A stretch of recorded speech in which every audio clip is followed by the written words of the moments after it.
What's going on, guys? Cameron back again from Attack on Anime. I know it's been a while, but I'm back.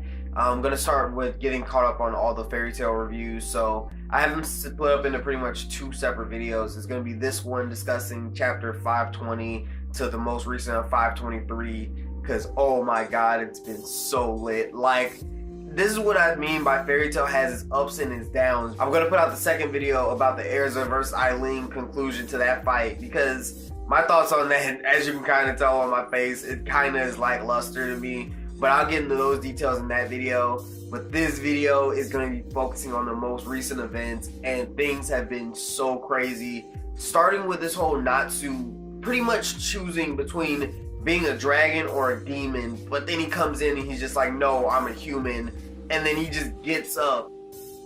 And I get what Hiro was trying to do there. He really wanted to have that most powerful moment of when Natsu was just making that decision on who he's going to be for the remainder of the manga, the remainder of the series, and who he's going to go in to be in the future. And I could see what he was trying to do there, but it was just like, you already introduced this concept of the demon and the dragon seed, so it's kind of just like, alright, come on, you gotta do something with one of those. You can't just ignore those now that you've introduced that concept into this. And I was so right all the way leading up until this point. August is on the battlefield now, and he's of course fighting Gildarts.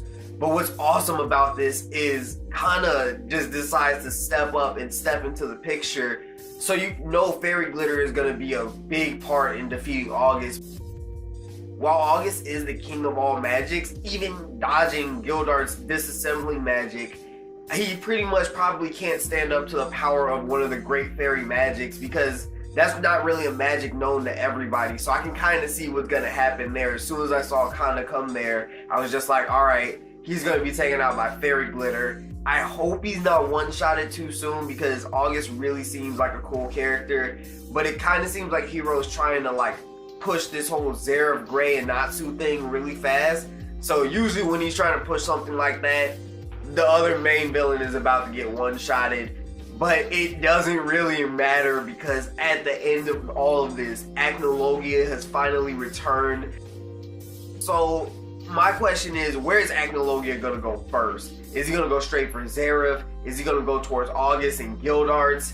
Oh my god, that is just the question that's running through my mind right now. Because he's in front of Wendy and Erza, like, is he just gonna like smack them around first because Wendy's a dragon slayer? It's really crazy to see like how it went from kind of, like I said, being lackluster to really quickly ramping up. But this is how Hiro always is. He has these really good build-ups, but then when it comes to the climax and the conclusion, it always just falls apart.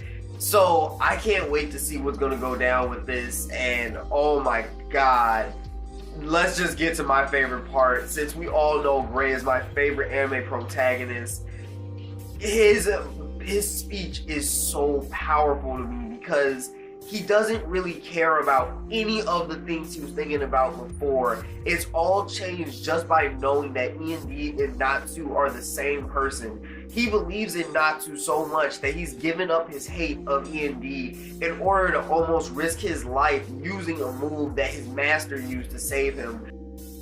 The only thing I was kind of confused about is, why did it say that Gray would like disappear from everybody's memories? Because Ul didn't disappear from his memories, obviously, so it kind of confused me on that part.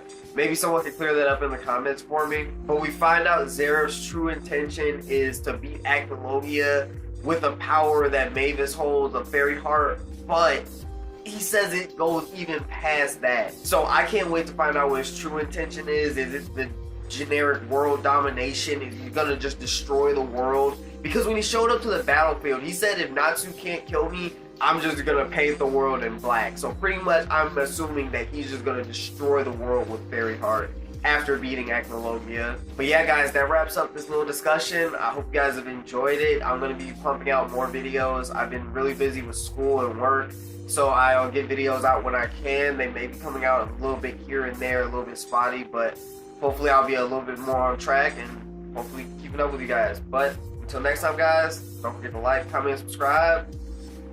Peace.